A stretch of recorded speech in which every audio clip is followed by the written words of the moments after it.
भारत देश के परंपरा में हर कार्य नियम आधारित ही होता है दोस्तों, फिर चाहे वो शादी विवाह हो या युद्ध का मैदान। दोस्तों आज की वीडियो में हम मुस्लिम राजाओं के बारे में बताएंगे। इस वीडियो को पूरा देखना दोस्तों, और हम अपने इतिहास के बारे में जानेंगे कि हमारे साथ क्या क्या हुआ था। तो इस चैनल को अभी सब्सक्राइब करें और वीडियो को भी लाइक करें। तो चलिए दोस्तों वीडियो को स्टार्ट करते हैं।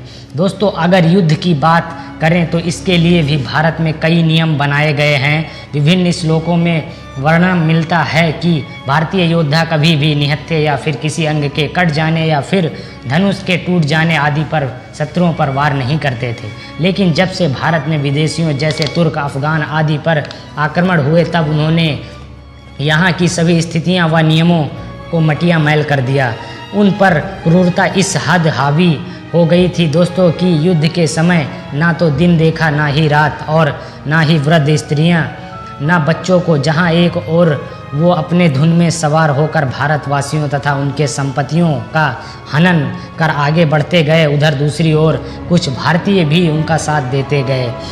ऐसे ही कुछ व्यक्ति आज भी मौजूद हैं दोस्तों जो यह मानते हैं रामायण और महाभारत केवल एक कहानी है, ना कि कोई सच्चाई, क्योंकि उन्हें लगता है कि यह मध्यकाल में घटित हुई कुछ घटनाएं हैं। तो उन्हें बता दें कि जब से सभ्यताओं का प्रारंभ हुआ था उसी के साथ हमें रामायण और महाभारत की साक्ष्य देखने को मिलते हैं दोस्तों। जहां राम रावण युद्ध, गीता के अंश श्री कृष्ण के द्वारा अर्जुन को दिया जा रहा गीता का ज्ञान आदि के बहुत अविशेष व ग्रंथ देखने और सुनने को मिलते हैं दोस्तों।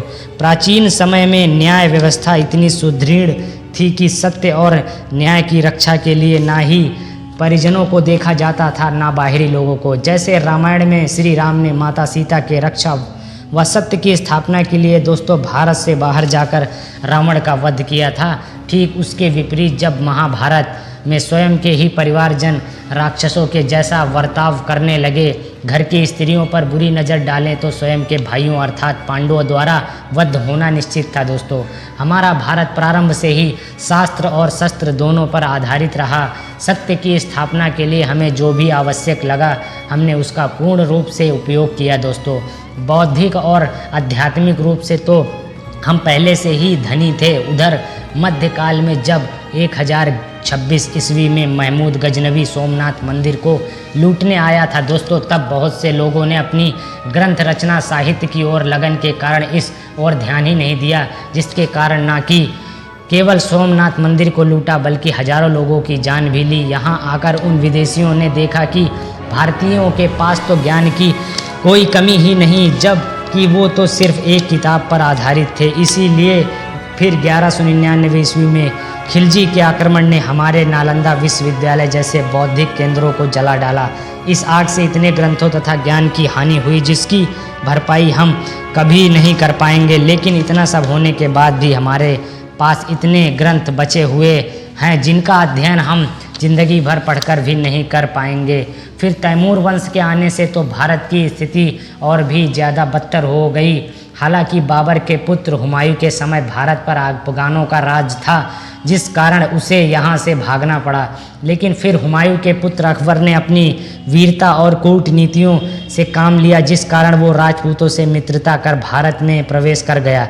हालांकि उसने जजिया कर और तीर्थकरों को तो हिंदुओं के लिए माफ़ कर दिया था, जिस हिंदुओं के प्रति बर्बरता में कुछ कमी आई। लेकिन ये पूर्णतः सत्य नहीं है दोस्तों, क्योंकि हमें बहुत से वर्णनों में यह मिलता है कि अकबर ने भारत को मुस्लिम राष्ट्र बनाने में बहुत कोशिश की, एड़ी चोटी का जोर लगा दिया था। उसने यह नियम भी निकलवाया था कि सभी व्यक्ति दीन ई इलाही धर्म को स्वीकार कर ले, अन्यथा उन्हें बंदी बना दिया जाएगा।